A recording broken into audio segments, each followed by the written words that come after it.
Have you ever invited a friend to eat in your house? Well, helminths are like that. Except that they're not invited, they're not your friends, and the worst part, they're eating your meal. Helminths, these so-called parasitic worms, are feeding on a living host to get nourishment and protection in order to survive. They are invertebrates with a long and thin body and usually lives on the walls of your intestines.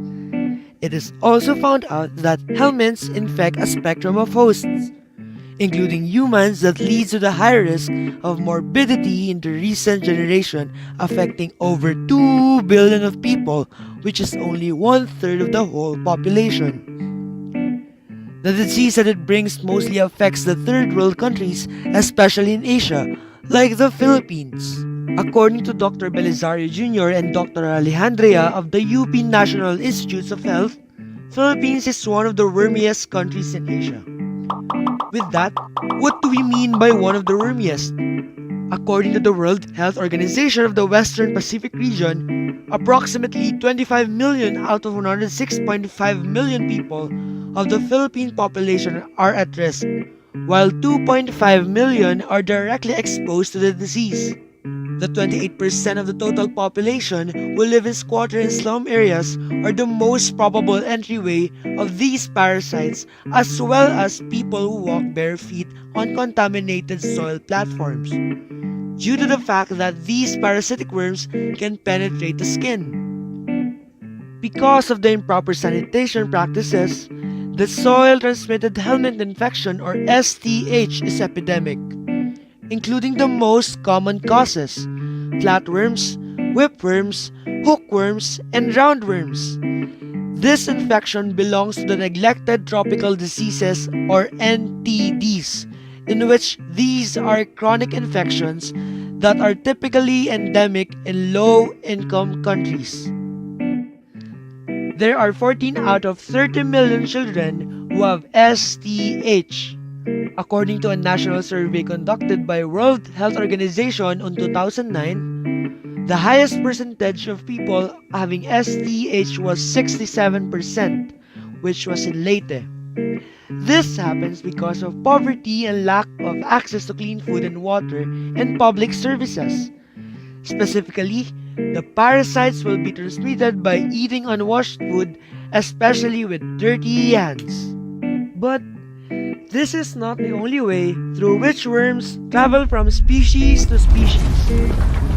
For example, female worms living in a dog's heart lay eggs that spread through the blood. After that happens, a mosquito bites the dog.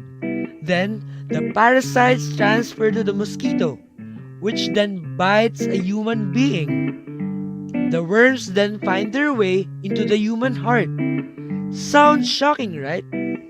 It's more shocking when you find out that there are a lot of types of helminths, in which they travel to different portions of your body.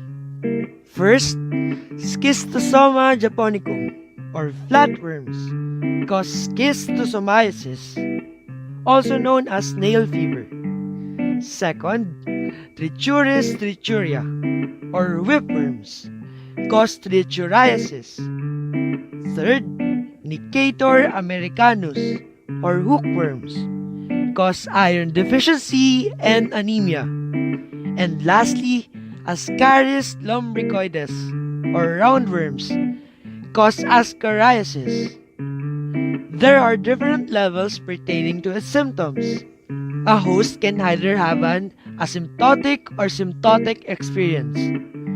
One of the mild symptoms that may lead to serious effects is dehydration, while the list of serious symptoms includes abdominal pain, nausea, vomiting, diarrhea, anemia, fatigue, and dysentery, which is an intestinal inflammation. All of these serious symptoms are signs of parasitic maturation. For this parasitic maturation to happen, the helminths should sustain their nutritional requirements as a facultative parasite. A facultative parasite performs a parasitic activity but doesn't completely rely on any host compared to an obligate parasite. An obligate parasite absolutely cannot live without a host. An example of facultative parasite is a candida, a fungi present in athlete's food, while for an obligate parasite is Trichomonas vaginalis, a common sexually transmitted disease, or STD. These parasitic worms feed on their host tissues and blood, resulting to the loss of iron and proteins, making the host to have anemia. They're also responsible to increase the malabsorption of nutrients, especially vitamin A, which is for growth and development. Because of the lack of vitamin A, it reduces the rate of nutritional intake and physical fitness. The host may experience pain in the abdomen with an affected liver and pancreas, acid reflux and heartburn with an affected stomach, loss of bowel control and light-colored stools with an affected large intestines, and fatigue and weight loss. At this point, I bet you are asking, why would the host experience these symptoms if there are strong acids in the stomach? It's because the egg coating or the cuticle is thick enough, which is a glass-like and non-structural layer that is 10 times thicker than the human skin to survive the stomach acid. But the hydrochloric acid present breaks enough the outer uterine layer, which is made up of ascaricide, that they are able to hatch in the small intestine. After passing through the stomach, some fit themselves in the mucosal lining where the conditions are more neutral. These eggs need to have 3 weeks of maturation in the small and large intestines. After maturing, they do not usually multiply inside the human host. Instead, they lay eggs to be spread on the feces. After a contaminated feces is suggested, the next stage in the life cycle of the fresh eggs will continue once they've entered the body of a new host. An adult worm can live inside the human body for as long as 2 years.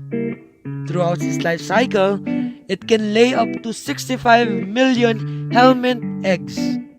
Wait, what's next if you have this parasitic disease? Well, the Department of Health or DOH has a deworming program named Oplan Goodbye Bulate para maging malusog at masigla ang inyong mga anak, which is effective especially in public schools in Cebu, Bohol, Negros Oriental, and Siquijor. According to the World Health Assembly in 2001, it is more effective to deworm once a year. It is a periodical deworming in which they let the children intake anthelmintic drugs such as benzimidazole, albendazole, and mebendazole.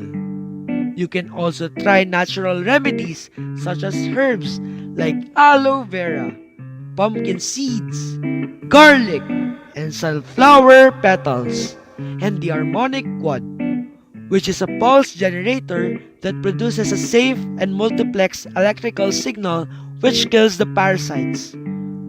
But if you're unsure that you have one, consult your personal doctor immediately. So if you don't want to have parasitic pets in your gastrointestinal tract, never forget to eat clean food and water, walk with slippers, and wash your hands thoroughly before and after you eat. Unless you want to have a wormy as big as SpongeBob's Alaskan bullworm in your tummy.